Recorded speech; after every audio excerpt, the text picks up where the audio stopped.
Sí, definitivamente aquí ya han señalado tanto Ariel como Antonio algo que es sumamente clave y que es la falta de legitimidad, en este caso de la cara visible, que es Zelensky, sin ser el que tomaba todas las decisiones. Y esta división, Sergio, me parece muy importante. No es poca cosa que un mandatario esté abiertamente peleado con el jefe del ejército, que además le prohibía tener protagonismo político, tratando de decir que los militares se dediquen a la guerra y que no se metan en política, a pesar de que Zelensky, sin ser militar, se mete a la toma de decisiones militares, y que por otro lado también había sacudido el sistema de reclutamiento en el cual, bueno, se había descubierto una red de corrupción muy amplia que se enriquecía a costas del sufrimiento de los que no tenían dinero, porque los que tenían dinero para sobornar a los reclutadores simple y sencillamente se iban, ya no eran mandados al frente de la guerra. Los que no, bueno, pues hasta hemos estado viendo imágenes en diferentes momentos de estos 2 años de soldados ucranianos secuestrando a gente, a hombres principalmente, para que fueran al frente de la guerra y prácticamente ofrendaran su vida por un país que simple y sencillamente no les estaba respondiendo. Y en ese sentido, pues, el que Zelensky haya mantenido por mucho tiempo su popularidad al calor también del impulso que le dieron los medios convencionales de comunicación, los medios corporativos, que son los que tienen mayor alcance, y que ahora de pronto, en un contexto en el que se le han ido escapando las cosas de control, que Estados Unidos también le dijo, bueno, pues si Europa ya ha invertido 85,000 millones de euros, nosotros en Estados Unidos hemos invertido cerca de 200,000 millones de dólares entre dinero, transferencias y dinero también en especie de aviones, artillería, etcétera. No ha sido poca cosa. Si con tal dimensión, con tal magnitud económica, el resultado es un Zelensky peleado con su cúpula militar, la primera generación de combatientes asesinados, la primera generación de la cúpula militar asilados en Europa pidiendo incluso nacionalidad y en España, por lo menos Reznikov. También vemos que el sistema de reclutamiento de hombres está totalmente roto, está totalmente quebrado, y que aún así Zelensky pide que se sumen otros 500,000, pide hacia arriba aumentar la edad de los combatientes y hacia abajo disminuirla, que se incorporen también mujeres, que se incorporen combatientes que no tienen ya extremidades a causa de la misma guerra.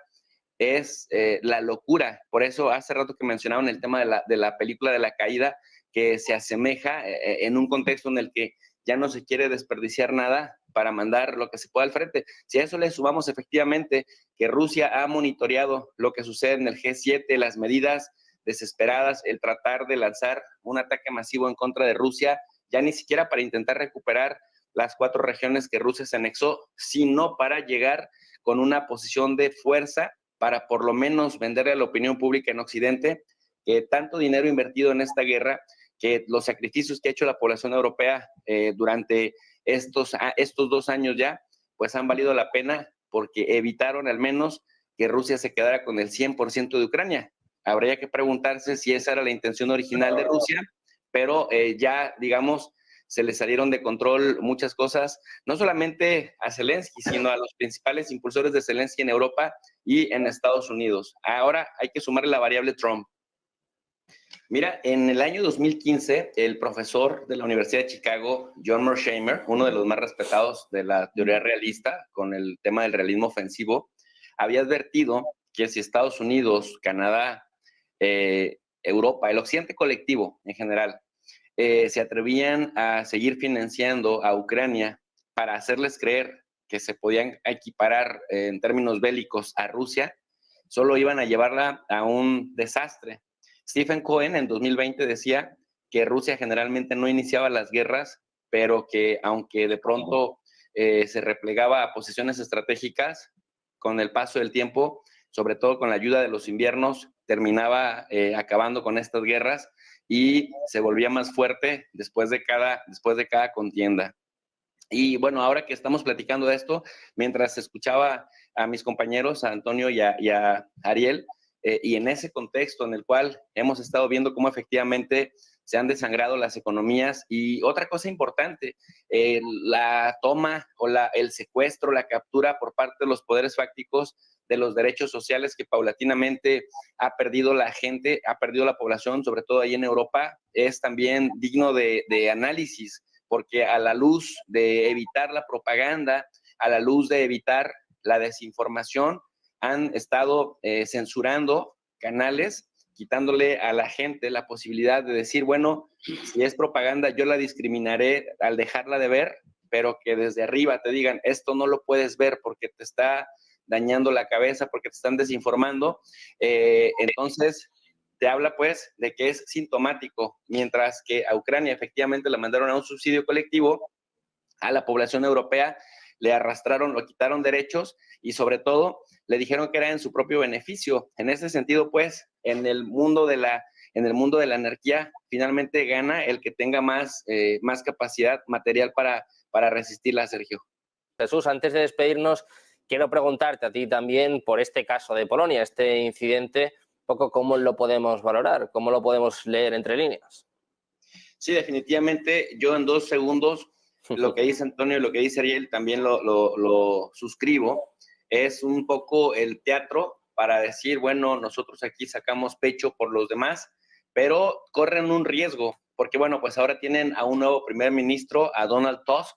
que tiene más, que representa el europeísmo en términos de Ursula von der Leyen, en términos de la corriente de Borrell, en términos de decirle sí a todo lo que impulsa Estados Unidos en detrimento de los mismos pueblos europeos y sobre todo que renormalizaría las relaciones con Ucrania que estaban desgastadas con el anterior primer ministro Mateusz Morawiecki, y esto lo hace correr un riesgo a Polonia en muchos, y me parece innecesario, pero en muchos sentidos. Primero, en el que pase lo que sucedió la vez anterior, que terminen diciendo, quizás esto no era ruso, quizás nos alarmamos de más, porque en aquel momento habían dicho que iban a ir a fondo con las consecuencias que eso llevara.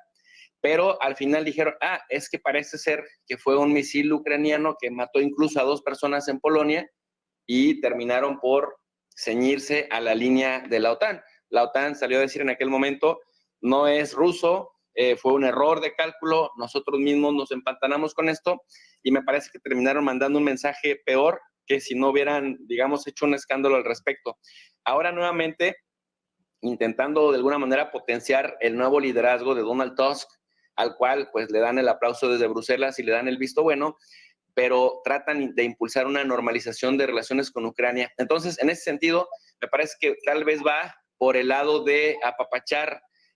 a un sector, a una parte del sector ucraniano, y de decir, bueno, finalmente, aunque la caída de Zelensky parece cuestión de tiempo, estamos nosotros aquí listos para respaldarles, con el antecedente, pues, de que las élites políticas de Polonia y las de Ucrania no necesariamente tienen una relación armónica. Y finalmente, señalar la importancia de la disuasión nuclear, ¿no? Ya lo señalaba Kenneth Waltz en los años 80, que además fue todo un escándalo, que decía en este artículo del dilema nuclear, la propagación de las armas nucleares, decía, más puede ser mejor, en el sentido de que al final pareciera que las armas nucleares son el único garante de que la locura de la guerra no se vuelva total y exterminante por el mismo miedo a perecer el que intente hacer ataques. Y eso es lo que hemos visto que ha prevalecido más que la interdependencia compleja comercial. El temor a una guerra nuclear es lo que hace que tanto las fuerzas de la OTAN como los mismos rusos se autocontengan y terminemos entonces en tensiones de falsa equivalencia como esta que vemos en Polonia, Sergio.